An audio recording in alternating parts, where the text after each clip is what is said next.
Es uno de los músicos más respetados y eclécticos de nuestro país. Con más de 30 años de carrera, Lito Vitale consolidó un estilo en el que conviven el tango, el folclore y el jazz.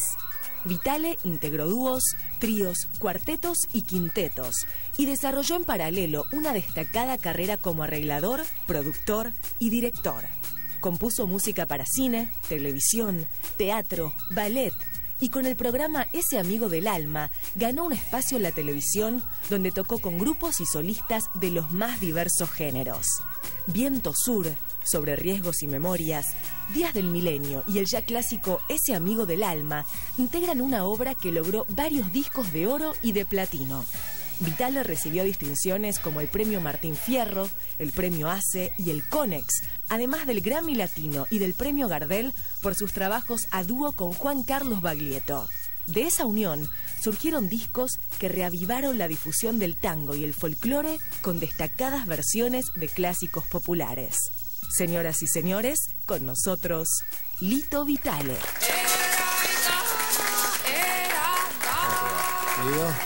Bienvenido.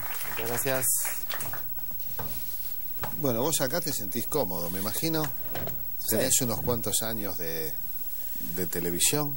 Sí, de pero reportajes. siempre desde el piano. Me siento cómodo como músico, no tanto como... No soy un hombre de la tele, digamos. Pues sabés que eso pensaba, anoche me dormí pensando en que no habíamos previsto, sí, no es cierto, uno se duerme siempre pensando. No siempre.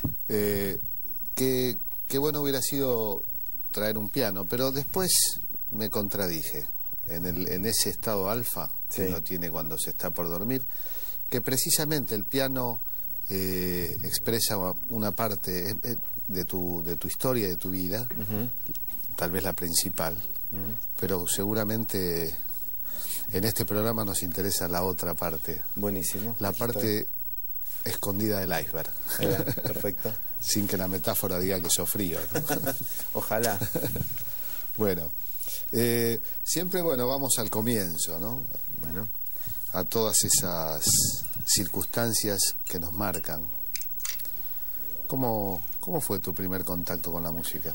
En realidad tuve la suerte de nacer en una casa muy cultural y muy musical de los años 60, en donde mis viejos siempre fueron muy inquietos y mucha necesidad de información y de estudio y de lectura, y principalmente relacionada al arte. Admiradores del arte y entonces nos criamos con mi hermana en una casa donde había guitarreadas constantemente, donde había todo tipo de discos de música clásica, de música popular. Los comienzos de Almendra, de Manal, de los Beatles estaban ahí muy presentes, la música también de Palito Ortega, de Sandro y todo eso también, por supuesto. Vivimos toda esa transición de la mano de nuestros viejos con mi hermana y natural. Había un piano, el primer piano que apareció en mi casa era, mi viejo, además de todo lo que fue, era matricero también. Era un tipo muy que sabía hacer un montón de cosas. Y yendo a la casa de un amigo, de una amiga en realidad, de mi vieja, había un pintor pintando y usando como andamio un piano. Entonces mi viejo le dijo: yo te construyo un andamio, pero te lo cambio por el piano. Y ese fue el primer piano que hubo en mi casa, que imagínate lo que era, pero sirvió para que yo me metiera en ese mundo. Había muchos músicos que venían a tocar. Mi viejo era bastante de conectarse. Oscar Alemán vivió varias navidades en mi casa. Y un montón de otros músicos que me influenciaron muchísimo. Y bueno, yo desde muy chiquitito empecé a tocar el piano. Después el primer piano un poco más mejor, digamos, fue a los 6 años, que todavía está en la familia, lo tiene en este momento mi sobrino, y con ese piano sí, la verdad que aprendí a tocar. ¿Dónde vivías? Villa de Lina, la provincia pobre, digamos. ¿Naciste allí? Nací en Villa de Lina, sí. ¿Y tus viejos eran argentinos? Sí. ¿Hijos de inmigrantes? De tano y de gallego. Ah, esa mezcla. Es la mezcla, la típica. Compartimos, una de las típicas. Compartimos la mezcla. Ahí va. ¿Y vos te orientaste primero directamente al piano o también tocas la guitarra? Toco la guitarra, toco la batería, el bajo también, Pero fundamentalmente fue el piano, el primer imán en el cual yo me enganché. Si bien la cosa era de guitarreadas, cuando apareció ese piano que te contaba fue muy fuerte, porque bueno, el piano es un instrumento que para un chico es genial, porque en la guitarra tenés que hacer las posiciones, el piano tocas y ya suena, puedes usarlo de percusión, enseguidita te devuelve música, entonces es como para un niño es muy directa directo el contacto de la música con el piano. Entonces fue un imán y ahí fue que le di con todo. ¿Y con la escuela cómo andabas? Mal, siempre mal. Mal. Mirá, mi viejo, que era un tipo muy estudioso, y mi vieja era maestra de escuela y después antropóloga, tenían, ya más o menos vieron en mí que desde muy chico tenía esta inclinación tan musical y tan del piano. Entonces el primario lo pasé, bueno, por supuesto que me escapé del colegio varias veces, yo qué sé, lo de siempre. Pero cuando vino el secundario ya no funcionaba la cosa. No funcionaba porque mi interés era eran los años del rock sinfónico, de los 70, que la música era muy fuerte, y realmente le propuse a mis viejos dejar el colegio secundario y dedicarme de lleno a la música, empezar a dar clases, empezar a estudiar en el conservatorio, que lo hice justo a los 13 años, y por supuesto que lo aceptaron, o sea que soy un muy mal ejemplo para muchos chicos, que está bueno que estudien, ¿no? En la primera etapa no tocabas por lectura. Mira, no, porque tengo una relación con... Mi viejo fue de esos millones de personas que tenían un interés en el piano y que lo perdieron por el hecho de la enseñanza tan estricta relacionada con la lectura. Él, de todos los libros que leyó, no sé cuál es el que tenía este concepto, que era que la música es un lenguaje, y como lenguaje primero hay que aprender a comunicarse con ese lenguaje y después aprender a leer y escribir, como pasa con nuestro lenguaje hablado. Es raro que un chico aprenda a leer y a hablar aprendiendo primero a leer y escribir. Entonces lo que hizo fue simbólicamente, y esto también es bastante polémico, para mí fue muy importante y bastante polémico, fue la hora de mis primeros pasos con la típica maestra de piano, en donde yo lo que hacía era retroceder en vez de avanzar. Hicimos una noche en Villa de Lina una quema de partituras. Hicimos una fogata con todas las partituras que tenía. Eso... La música es algo que está en el aire y vos tenés que improvisar y tenés que descubrir. ¿Tu viejo planteaba eso? Sí. Lo hicimos y aquí estoy, yo qué sé. Después de mucho tiempo, a los 13 años empecé a estudiar música para aprender a leer y escribir. Me hiciste acordar de un comentario que me hacía mi madre, que ve este programa. Y que me decía que ella estudiaba piano, pero no tenía piano, y que que era muy buena solfeando. O sea, yo pienso cuántas vocaciones fueron destruidas por la enseñanza musical, ¿no? Tremenda. Y en lo actual pasa lo mismo, calculo, pero en lo musical es muy, muy tremendo, porque el tipo te planta la partitura y tenés que meterle todo lo que es estudiar está relacionado con eso, y muchas veces la música está bueno, vos podés expresarte a través del piano, que es lo que al principio planteabas vos, ¿no? En general la gente me ve a mí y hay un piano delante, porque es mi manera de comunicar con el mundo, claro. Digamos, ¿no? Hay un punto en el aprendizaje de musical. Yo pregunto con mucha curiosidad esto porque es una de las artes para mí que sigue siendo la más frecuentada, pero la más misteriosa. Ajá. Digo la más frecuentada porque vivimos Exacto. en un mundo musical, por suerte, todo el tiempo. Pero sigue siendo un misterio el proceso creativo, de cómo... en casi todos los aprendizajes, y en los artísticos también, por supuesto, hay como un salto cualitativo, el cambio de la alquimia, ¿no? ¿Eso te ocurrió de chico, te ocurrió tempranamente?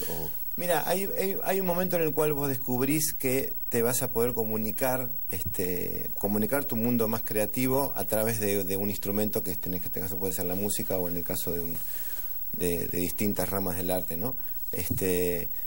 No sé en qué momento fue, pero tuve mucha ayuda de mi viejo. Este tipo de eventos, como las partituras y cantidad de conversaciones que yo tuve con él, funcionaron como disparadores. O sea, como que más allá de la técnica, de los acordes que vos sepas, de la cantidad de cosas que puedas tener como información musical, a la hora de sentarte delante del piano, está bueno que antes que metas las manos y digas, yo quiero comunicar qué.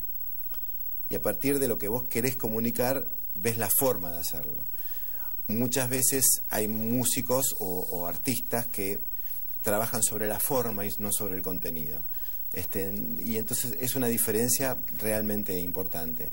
A mí me gustan mucho, por ahí podés admirar a un gran virtuoso que quizás no te comunique emociones, sino una cosa circense en la música que también tiene destreza.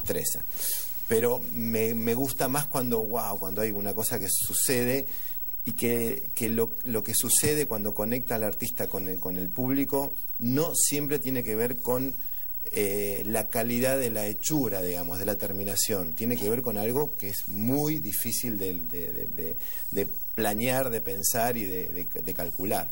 Cuando un músico o con un artista conecta, en general conecta por su parte más del instinto, no del estudio. El estudio sirve para hacer el paquetito, yo que sé, ponerle moñito, está divino, pero si adentro no hay nada, que es lo que no se aprende y lo que no se enseña, sino que es lo que se descubre dentro de uno, estamos en problema. Cuando uno piensa que uno de los más grandes compositores de la historia era sordo... bueno, fue sordo al final de sus vidas. Sí, bueno, pero cuando la hace la novena era sordo. Y sí, pasa que tenía mucho para... Es adentro, increíble, ¿no? Increíble. Porque eso verdaderamente habla de cómo es un proceso misterioso y creo que profundizar sobre este tema es profundizar sobre los mecanismos del alma humana y de la mente, el modo como funciona la mente. Todas esas zonas dormidas que solemos tener y que yo creo que el arte es una de las maneras más eficaces de despertar esas zonas dormidas. Sí. Y creo que el ejercicio del arte vale cualquiera sea tu vocación. Exacto. Me da la impresión que aquellos que se pierden la posibilidad de hacer arte se pierden mucho. Absolutamente. Y están dejando dormidas zonas enteras, ¿no? Exacto. Pero me pregunto sobre tus influencias, porque recién asomaste nombres de tu juventud que yo te entiendo, pero quiero compartir con todos, porque Bien. soy de una generación, soy un poco mayor que vos, y soy de esa época en que escuchábamos Palito Ortega, Julio Sosa, música clásica, de pronto Vivaldi estaba muy de moda. Sí. Y teníamos Ranqueaba. y era la época de los discos. Exacto, de los vinilos. Exacto. De los vinilos, esa es la denominación. Y cómo hubo influencias en ese momento, los Huancahuá te he escuchado decir. No, es que de todo, porque en realidad cuando tenés la posibilidad, que es lo que yo hago con mis hijos y lo que naturalmente te sale a hacer con la gente de tu familia, de tu entorno, que es mira, escucha esto, mira que salió esto, escuchalo. Más allá de que ahora las cosas se bajan y se ven por internet, que tiene lo bueno, que es una gran información tremenda en el instante. En aquel momento era escuchar, estamos esperando a la salida del último disco de tal, o la información de una nueva versión de alguna obra de algún compositor de los clásicos, pero sí, el vinilo, los discos era fundamental. Recuerdo un antes y un después, digamos, con un personaje que cayó en mi casa, un francés que vino a dormir a Villa de Lina porque era amigo de un amigo de mis viejos, y el tipo venía acá a ver qué sucedía en Argentina y cayó y se quedó en mi casa. Y vio cómo era la onda, que estábamos como permeables a descubrir cosas a partir de las charlas y yo qué sé. Y el tipo dijo, usted tiene que escuchar a Pink Floyd. ¿Pink qué? O sea, no teníamos ni idea. Pink Floyd. Todavía no. Pink Floyd saben lo que es Pink Floyd. Eso no, bueno.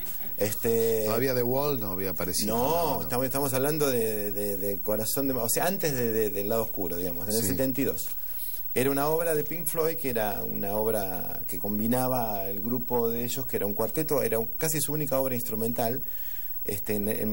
Había salido el vinilo en Argentina, traducido como Corazón de Madre Atómica, y la tapa era una vaca, y en ese disco era con orquesta, era muy innovador, digamos, ¿no? Y escuchamos eso y te juro que la familia entera flasheó mal, y ahí empezó todo el descubrimiento de, bueno, lo que sucedía en los 70, el final de Almendra, de Manal, de Los Gatos, transformado en los nuevos grupos de estos talentos de Spinetta, Pescado Rabioso, Invisible, Charlie con Sui Generis, con La Máquina, y en Inglaterra, que era la cuna del rock sinfónico, la combinación de lo popular con lo clásico, Emerson, Lake and Palmer, Yes y cantidad de grupos que ahora vienen son personas más mayores y se visten con esas calzas y esas capas, pero bueno, musicalmente tuvieron mucho que decir, ¿no? Estaba pensando en algo que contás, ¿no?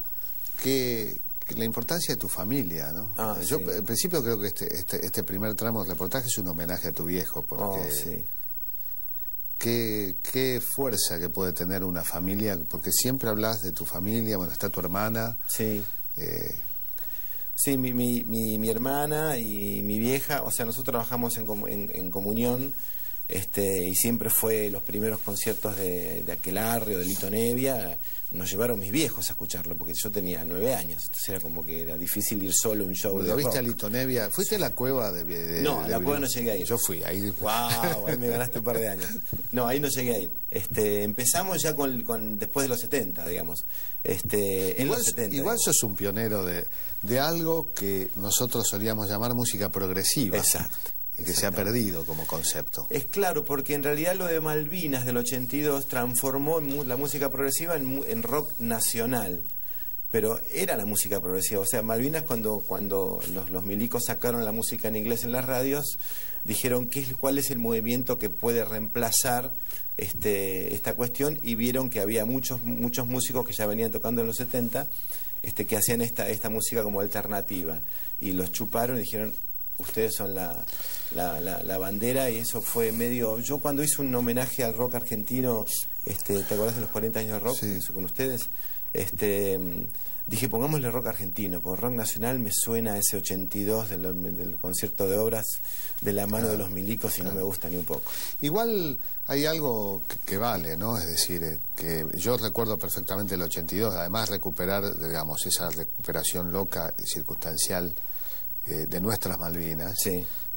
Era fantástico ver que se recuperaban las radios, ¿no? Sí. Había un político, historiador que yo admiro mucho, Jorge Abelardo Ramos, que decía, bueno, ya que recuperamos las Malvinas, recuperemos también el Ministerio de Economía, refiriéndose que seguíamos siendo en términos económicos un país dependiente. Pero qué fantástico es cómo irrumpe ahí, vuelve lo que se había cortado con la apertura democrática del año 73. Exacto. Exacto. Así que bueno, vamos a seguir hablando. Dale. Con Lito Vitale.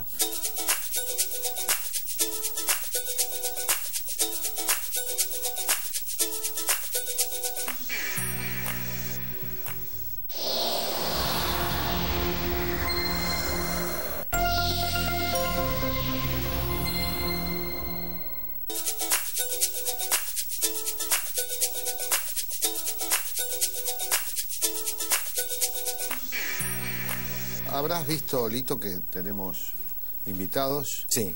Como siempre. Me gusta el programa, lo veo. Esto sabemos que no es un invento nuestro. Cualquiera que ve televisión sabe que esto se ha hecho en otros programas. Pero lo que lo vimos seguramente tampoco lo inventaron, ¿eh? No lo inventaron, o sea que tampoco. No, me parece que ya Héctor Coire lo hace. Héctor Coire, Dios mío.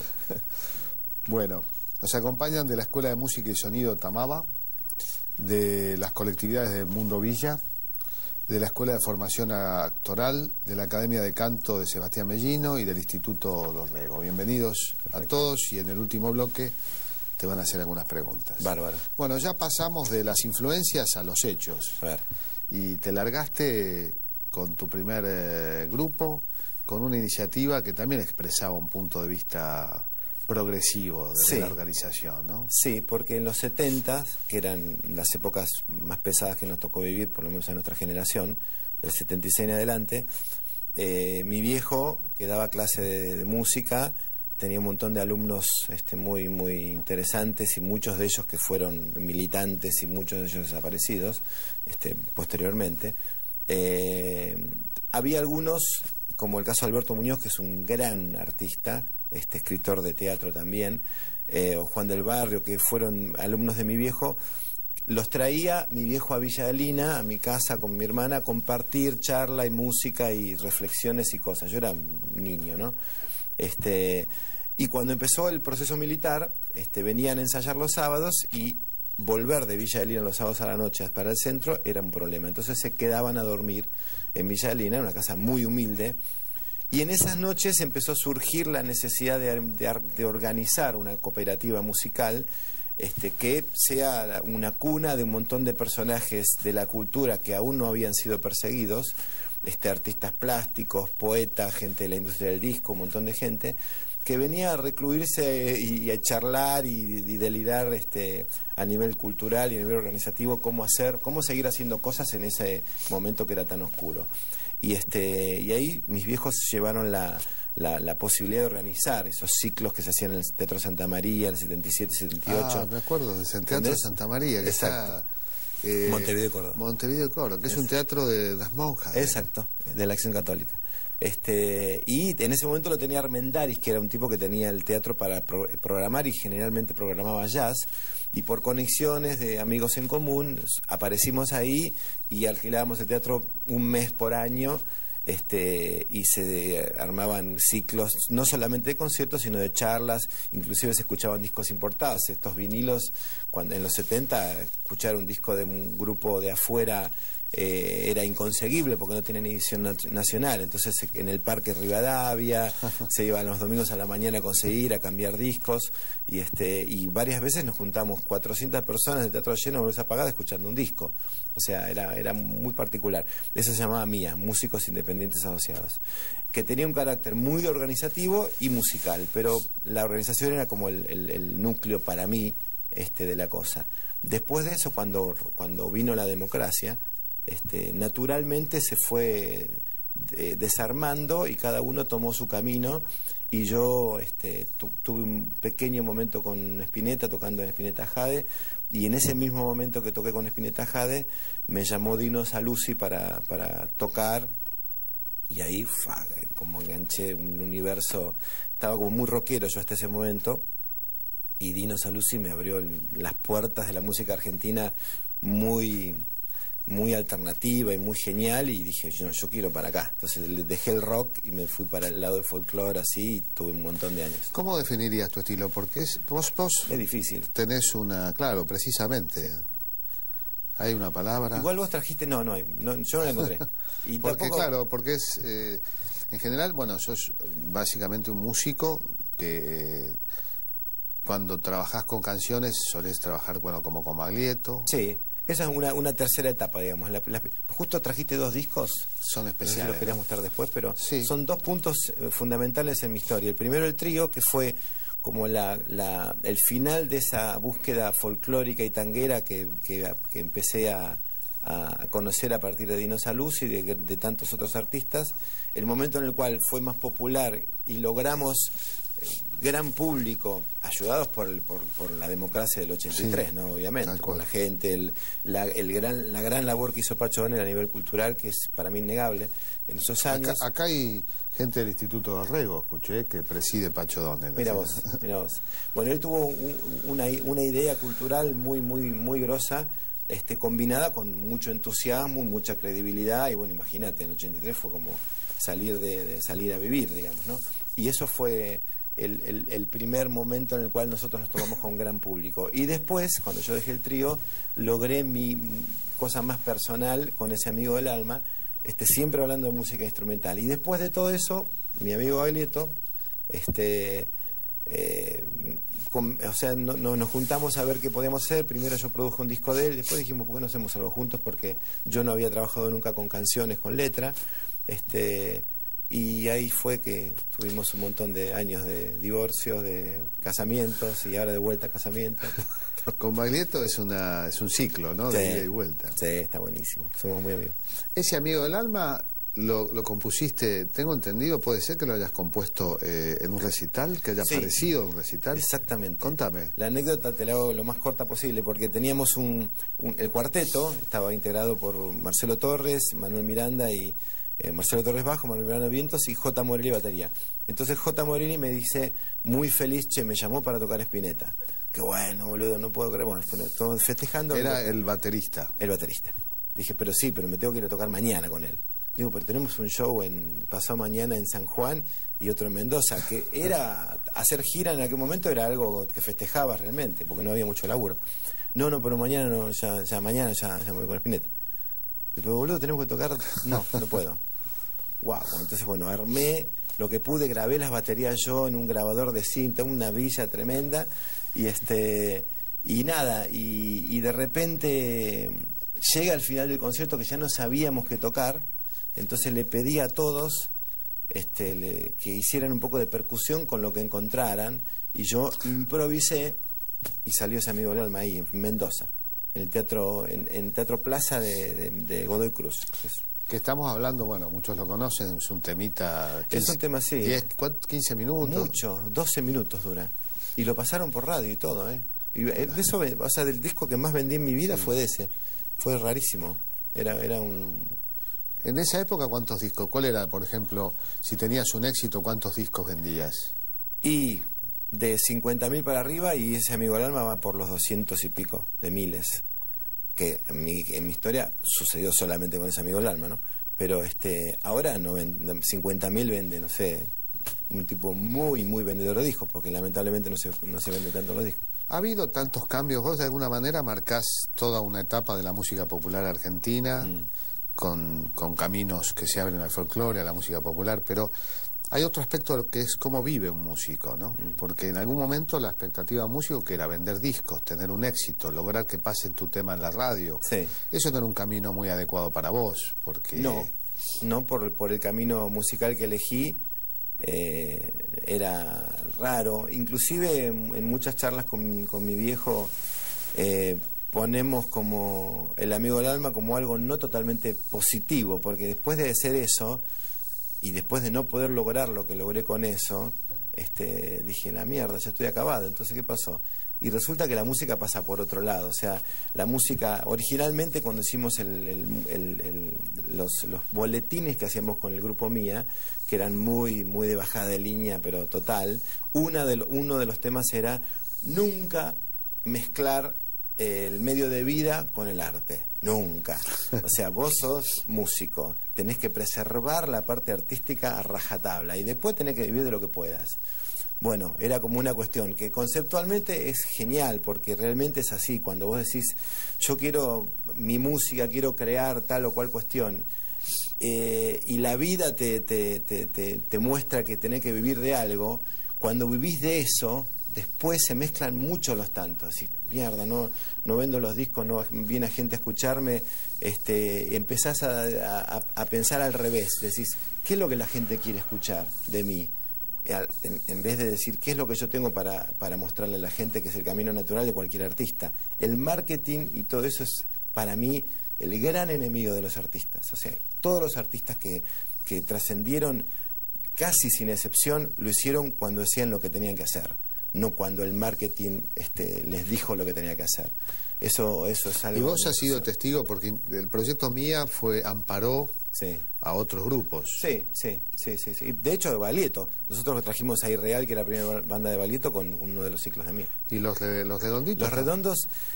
Los Redondos es esa parte de la historia, porque los amigos de mis viejos, que eran Jorge Pistocchi, Pipo Lernoux, Claudio Kleiman, toda gente del arte, de la cultura, que tenía el Expreso Imaginario, muchos de ellos siguen escribiendo, bueno, Claudio escribe en Rolling Stone y yo qué sé, eran amigos de los Redondos. Entonces los Redondos les consultaron que querían venir, eran de La Plata, que querían venir a Buenos Aires a grabar su primer disco, y entre todo ese grupejo de personajes muy, muy, muy inteligentes, con una cabeza tremenda, dijeron, tenés que hacerlo con los Vitales, porque van a coincidir.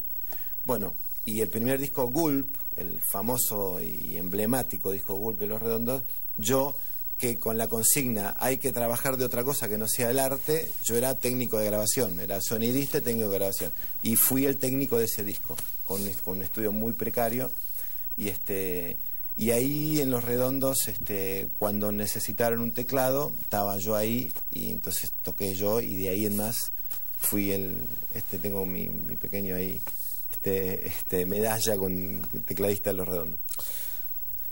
No hay duda que la música popular argentina, la progresiva, el rock nacional, es resultado de una reinterpretación muy valiosa de géneros nacidos en otros lados. Sí.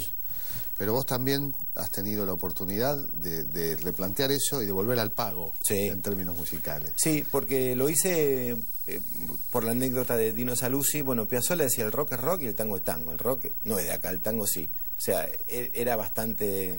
que también ayer se cumplió. Sí, bueno, también ha estado Mederos en este programa y ha hecho también ha tenido una visión muy escéptica, pero que le buscamos la vuelta. Yo planteé el camino de la resistencia. Ajá. Es un lugar hermoso resistir. Sí, exacto. No somos sobrevivientes. Es necesario. Sí, nuestra generación es una generación de sobrevivientes. Y yo creo que hay que decirlo con mucho orgullo por los que no sobrevivieron, pero también por nosotros. Y en términos artísticos, no se trata de ser sobreviviente en términos políticos, en términos culturales. Yo creo que vos sos un caso de un sobreviviente, de ese camino, de esa suerte de corrida de las tortugas al mar, en la que llegan pocas. Muchas se palman en el primer tramo, ¿no? Porque es muy difícil. Sí, y en ese momento de imposibilidad y de que uno tenía que encuadrarse muy claramente en lo que quería hacer y lo que tenía que hacer, la cosa artística se dispara mucho. Tiene que ver con la edad, que uno es más joven, y también con el encuadrarse. Cuando uno es más grande y ya decís, bueno, los hijos y esto y el orden y los empleados y tenés otra visión de la cosa. En el momento en el cual te formás como artista o decidís lo que vas a hacer en tu vida, tenés no respetás tanto a los demás. Vos decís, esto lo hago y esto no. Entonces, y ahí es donde formás tu cosa más concreta de artista o de lo que quieres hacer. Y eso es importante no olvidarlo, porque uno después se pone un poquito más así, el respeto a todos y yo qué sé, y resulta que está bueno que cuando uno quiere decir algo, sea eso lo que quiere decir, no un poquitito de cada cosa. Yo me empecé siendo muy claro, o por lo menos intentando ser muy claro en lo que quería decir musicalmente, y después de grande me hice muy amplio y muy respetuoso, después de haber vivido esa cosa tan cerrada. Tengo un equilibrio, no sé como si está bien, si está mal, lo vivo bien, porque tengo una faceta que tiene que ver con que nació con El Amigo del Alma, no el disco, sino el programa de televisión, el micro programa de televisión, en donde dije, bueno, esto es un espacio en el cual es necesario compartirlo, porque no puedo estar toda la noche yo tocando solo. Es un embole hasta para mí, fundamentalmente para mí. Y entonces empecé a llamar amigos y ahí empecé a ampliar mis gustos personales, empecé a romper con los prejuicios y abrí el panorama, y eso me hizo tener un abanico de personajes musicales que me respetan y respeto, que dio como resultado de los eventos que armo y cantidad de cosas en donde yo llamo a Leopoldo Federico y a Jorge, a Iorio de Almafuerte, y fíjate, Lito, o sea, me atienden igualmente Pablo Lescano, que no sé, que el más músico extremo a él, digamos, ¿no? Sí, esa experiencia que relatás, créeme que pienso lo mismo, porque por ahí hay algo que uno no deja en claro, pero ahí, en ese lugar que tenías en el programa, se aprende mucho. Yo creo que es invalorable el aprendizaje que genera este intercambio. Y yo, bueno, creo además que todas estas circunstancias que nos estás contando te hicieron un emprendedor. Y sos parte de un grupo muy especial de músicos emprendedores. Yo digo Santolaya, por ejemplo, Baglietto. O sea, de quienes de alguna manera no solo son músicos, sino que abren los brazos y son capaces de contener a otros músicos, contenerlos no emocionalmente, sino con proyectos cuya amplitud permite la contención. Sí, eso yo no puedo hablar de mí, pero sí de Gustavo. Tiene que ver con un manejo del ego inteligente, porque él pone su ego en su música, pero cuando produce a otro, su ego lo pone en costado y se pone en función del trabajo del otro, que es lo que tiene que hacer cualquier director y cualquier... No, me retracto, el director de cine tiene que dirigir él, pero productor de un espectáculo tiene que tratar de sacarle lo mejor a cada uno de los artistas, y para eso el ego personal tiene que estar muy bien colocado. Has hecho un poco a la inversa de lo que ha sucedido con muchos de los grandes grupos históricos, extranjeros, argentinos, que van siempre el camino a la ruptura por esa puja de vanidades razonable entre los artistas, ¿no? Sí. Y de alguna manera, bueno, vos tuviste tus grupos, pero más que romperse, la sensación que uno tiene que vos fuiste, más bien la palabra es cambio, reciclar, replantear.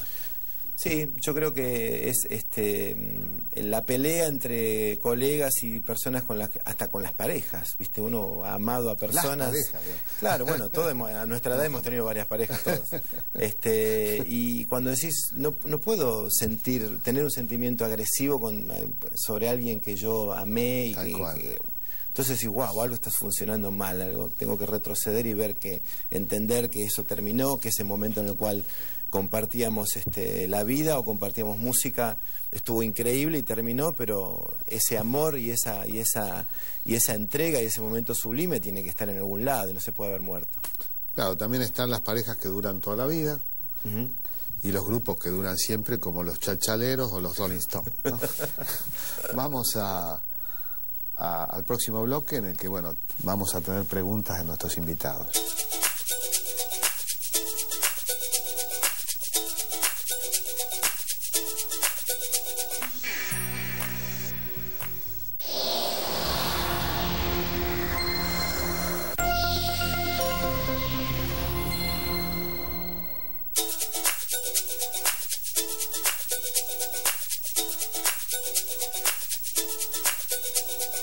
Bueno, listo, llegó el momento de darle lugar a nuestros invitados. Perfecto. Pero yo tengo preguntas, y me van a quedar preguntas, así que te las haré luego. Una de las preguntas es, ¿qué sentís que tenés pendiente? Porque es bueno tener cosas pendientes. Es bueno y es inevitable, además. Muchas cosas en relación a lo artístico. Siempre quise rehacer, y era un plan que teníamos con mi viejo, un viejo ballet que yo hice en el 91 con Julio Boca, llamado Cuarají. Sí. Lo quiero rehacer para un DVD nuevo, quizás lo haga este año, porque en aquel momento lo grabé con unos teclados que ya 20 o 20 y pico de años después ya suenan como medio obsoletos. Entonces lo quiero hacer de vuelta. La parte coreográfica y la interpretación de Julio y Lorena pueden haber sido ayer, o sea, son increíbles. Eso es una de las cosas. Una obra para orquesta, o sea, hacer mi música para orquesta también es una cosa que tengo pendiente, porque nunca me puse seriamente a escribir para gran orquesta, y siempre la producción de una cosa tan grande es difícil. Y un montón de cosas más, yo qué sé, un montón de planes que uno sueña, y muchos por suerte los pude concretar. Casualmente, cuando mencionás el tema del sonido, ¿no? El paso del tiempo y el cambio que han tenido la tecnología de los sonidos. A mí me pasa cuando veo mis películas de la primera época, que miro con mucho me hacen ruido los detalles y la técnica de aquella época, ¿no? ¿A vos te pasa también? Me pasa, igual me pasa, o sea, igual no puedo tener una opinión sobre las cosas que yo hice, quiero decir, pero cuando artísticamente la cosa funcionó y quiso decir algo y tenía un trasfondo, el sonido no importa tanto, la terminación no importa tanto. Cuando vos podés transmitir una idea claramente en una película, en una música, en una obra, el sonido nos importa más a nosotros, que lo hicimos, dije, la puta madre, podría hacerlo de esta manera, pero si pudo transmitir y si pudo conectar, no es tan importante. Pero sí, obviamente, la luz en el cine, las posibilidades técnicas que hay hoy de edición, y la música, ni hablar. De todos modos, un piano no tiene paso del tiempo. Un buen piano seguro. Suena siempre moderno, siempre el mejor sonido, con la cosa del timbre, de los armónicos. Una orquesta lo mismo, una voz lo mismo, una guitarra española lo mismo. Los teclados electrónicos son los que a veces pasa el tiempo y no logran un sonido. Y los nuevos teclados electrónicos, que hasta tienen el peso del teclado del piano, ¿han logrado prácticamente equipararse? Sí, pero nunca reemplazar. O sea, por supuesto que un piano bien sampleado, que tenga un sonido creíble, con una maqueta de piano, que vos veas un pianista con una cosa que se parezca a un piano, te suena más parecido a un piano todavía, y todo eso, pero evidentemente cuando tocas un piano de verdad es otra cosa. ¿Cuál es el Stradivarius de los pianos? Y el Steinway. Steinway. Sí. También Yamaha. Yo tengo un Steinway de 1880 y pico. Wow. Que me quedó en casa porque el dueño que me vendió la casa hace ya muchos años le salía mucha plata sacarlo por la ventana y me lo vendió a precio. Me jodés, qué grosso. Lo que me salió plata fue reciclarlo. Y sí. Porque hay que hacerle cada uno de... Las restauraciones. Pero quedan los técnicos de Steinway. Sí, sí, sí. Un chivo para Steinway, que es una empresa. Sí, además que yo soy artista Yamaha, o sea que lo que dije fue... Pero la verdad es la verdad, yo qué sé. Igual... Yamaha hace piano de yo percusión. Tengo un gran piano muy ¿Se dicen bueno. de percusión? ¿Cómo se dice? Pianos acústicos. Acústicos.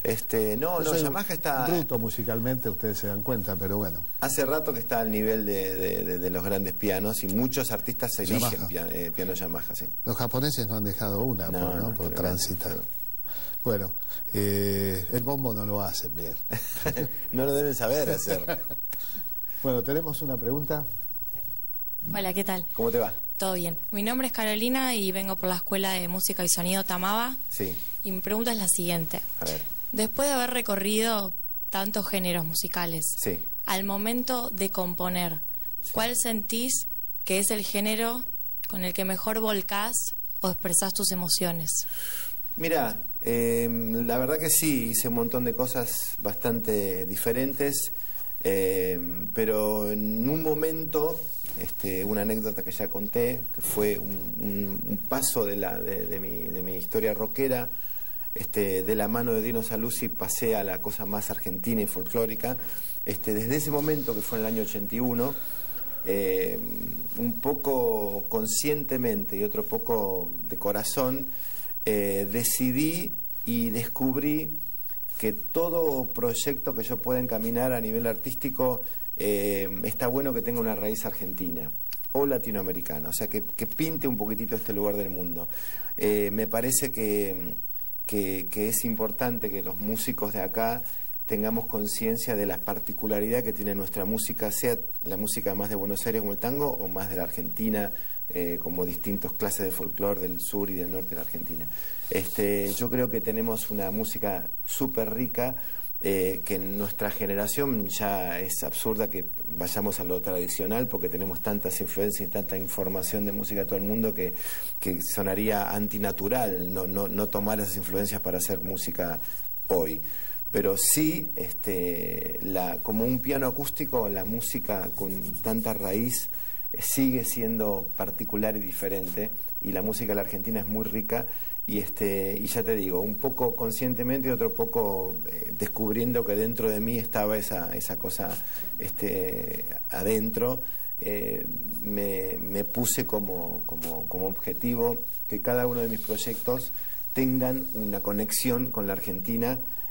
Ahora vamos a hacer un disco con Baglito, con música de Latinoamérica, pero bueno, tiene obviamente, hay una cosa particular de este lugar del mundo, y ese es el objetivo, digamos. Gracias. Vamos. Otra pregunta. Sí, ¿qué tal? Buenas noches. ¿Cómo va? Soy Paula Steven, del equipo de Mundo Villa, sí. Y mi pregunta tiene que ver con esto de que, bueno, vos con tu acercamiento a las máquinas y todo lo sí. que significa eso, ¿qué opinión te merece los DJs? Ajá. Y la tocada de los discos, Sí. Y si lo sentís como un arte? Mira, después de criticar y de ser un músico criticón como todo músico que se precie, empecé a respetar todo. O sea, es bueno que en un momento, y esto también lo hablamos, uno, para enmarcar lo que tiene que hacer, se ponga bien extremista y decir, yo tengo que ir por este camino, y cuanto más enmarcado y más claro lo tenga, mejor. Pero después pasa el tiempo y descubrís que cerrar la puerta y discriminar otro tipo de experiencias musicales no sirve de nada, y que por ahí la música que hacen los DJs, que evidentemente parte de música que hicieron músicos, y ellos lo único que hacen es editar y armar cosas en vivo que en muchos casos son bastante interesantes. Yo entre los varios eventos que realicé, en un momento hubo uno que era, en un momento hacíamos como una fusión con un DJ, y lo fui a escuchar, Hernán Cataño, yo qué sé, que tocan 7 horas. O sea, yo fui y a la hora y media dije, buenísimo. Y lo fui a ver al manager y dice, más o menos estará por terminar, porque así No, faltan 6 horas. Dije, bueno, decirle que lo quiero mucho, que bárbaro, pero bueno, la verdad que bueno, tenés que estar ahí bailando y viviendo esa situación que para ellos tiene que durar un montón de horas, ¿no? Porque entras en una especie de mantra que la cosa funciona así. Pero nada, sí, lo respeto y no es mi mundo, evidentemente, pero cuando te metes, algo sucede, ¿no? Bien, otra pregunta. Soy Martín, vengo de la escuela de Tamaba de música y sonido. Sí. Y nos contabas que Oscar Alemán visitaba tu casa. Sí. ¿Qué te dejó como músico? Mira, Oscar Alemán, mi viejo lo fue a buscar, porque era, por supuesto, admirador de Oscar Alemán cuando era más joven, y con toda la direccionalidad que tuvimos con mi hermana muy clara en relación a la música, empezó a tratar de darnos datos y información musical bien ecléctica, y uno de los puntos que tocó mi viejo fue conectarse con Oscar Alemán, y que descubrió, por supuesto, un tipo muy particular, y lo trajo a Villa Adelina, a mi casa, pasó Navidades con nosotros, y lo fundamental que él siempre contaba era su conexión con una vida muy sufrida que había tenido, muy humilde, y cómo hizo que su música, su particularidad como músico y su genialidad como músico le dé de comer, siempre de manera muy precaria. Trató de conectarse y mostrar lo que él sabía hacer desde muy chico, que era tocar la guitarra de esa manera tan particular, y después en sus momentos de fama, porque en ciertos momentos tuvo mucha fama Oscar Alemán, haciendo lo mismo que hizo siempre, porque uno en general, cualquier artista tiene una obsesión que la persigue toda su vida. En general hay un punto en el cual encontrás que ese es tu camino, ¿no? Y Oscar Alemán tenía claramente su camino hecho y lo hizo como nadie. Entonces nada, un poco la perseverancia y la conexión con tratar de ser siempre uno mismo y no tratar de ser otro ni ser complaciente con la gente y todo eso. En general los estudios de marketing marcan el camino inverso del que uno más o menos cree que es el que hay que hacer como músico o artista. Cuando vos escuchás a un artista que te engancha, que te enamora, haciendo lo que él siempre quiso hacer y te conecta con vos, sentís una atracción y una admiración y compras su disco, vas a escucharlo y yo qué sé. Y cuando ese artista quiere seducirte y va a lo que vos disfrutás de él, ya empieza, o sea, el estudio de marketing es qué es lo que la gente quiere escuchar de vos, y es al revés, o sea, qué es lo que vos puedes dar como particular a la gente, y ahí se produce la magia. Entonces Oscar Alemán siempre hizo lo que él fue, y la verdad que eso es una gran enseñanza. Bien, una pregunta más. ¿Qué tal? Soy Walter Felipe de los talleres de periodismo de audiovisual de Mundo Villa, de la Villa 31. Sí. Y mi consulta era de toda esa colaboración artística que tuviste, ¿no?, en toda tu carrera. ¿Cuál fue el artista menos esperado que te haya dado un resultado, no sé, inesperado de esa mezcla entre los dos, ¿no?, y los diferentes? Muchísimos, porque yo a partir del programa que tenía en el Canal 13, que eran todas las noches un invitado diferente, y eso duró 8 años en los 90, empecé con mis amigos, llamándolos a cada uno, y después, como había que hacer todos los días, dije, bueno, tengo que ampliar lo que hablábamos antes, mi parte más cerrada de decir con este sí, con este no, la rompí directamente y empecé a tender puentes con personas de mundos artísticos diferentes, que yo en algún momento había criticado inclusive, algunos que quizás no eran de mi gusto personal, pero que sí los respeté como artistas y los respeto, y quizás dentro de esas cosas impensadas, por ahí la fusión con Pablo Lescano fue una, o no sé, la verdad que esa fue la más particular, porque yo no conocía el mundo de la cumbia. Hicimos un proyecto de canciones patrióticas, y a mí se me ocurrió que el himno a Sarmiento estaba bueno transformar en una cumbia en la segunda parte, y entonces hice un demo, se lo mostré a Pablo, y con mucho respeto me dijo, no, la parte de la cumbia déjame que yo la haga. Entonces fui a la casa de él, y disfruté de un momento muy particular digamos, la tiene tan clara, y es tan particular lo que él logra, y cada músico en su mundo lo que logra, porque pone los elementos que tiene que poner para lograr esa cumbia que él hace, que yo no la sabía hacer y no la sé hacer, y en ese momento un poco aprendí en esa cocina cómo lograr ese sonido. Ese es uno, yo que sé, ha habido un montón. Evidentemente me junté con músicos melódicos que tampoco son con César Banana, con un montón de tipos que no son de mi mundo musical, pero que está buena la experiencia como aprendizaje, ¿no? Y realmente viste cuando ves un programa de televisión que no te gusta y después vas a ese programa de televisión y resulta que la gente lo hace con amor, con entrega, y ¿por qué yo tengo que criticar todo? O sea, un poco respetar, ¿no? Estaba pensando en lo que hiciste con el himno de Sarmiento. Exacto, sí. Que hiciste una suerte de introducción de la barbarie, metafóricamente. Bueno, tenía todo que ver, claro, la cumbia. ¿Qué música escucharía Sarmiento, no? Por ejemplo. Esa no, seguramente. Probablemente. Pero creo que los sarmientinos, la cumbia no. Entonces hiciste una gran transgresión. Justamente esa era la idea. Entró la barbarie.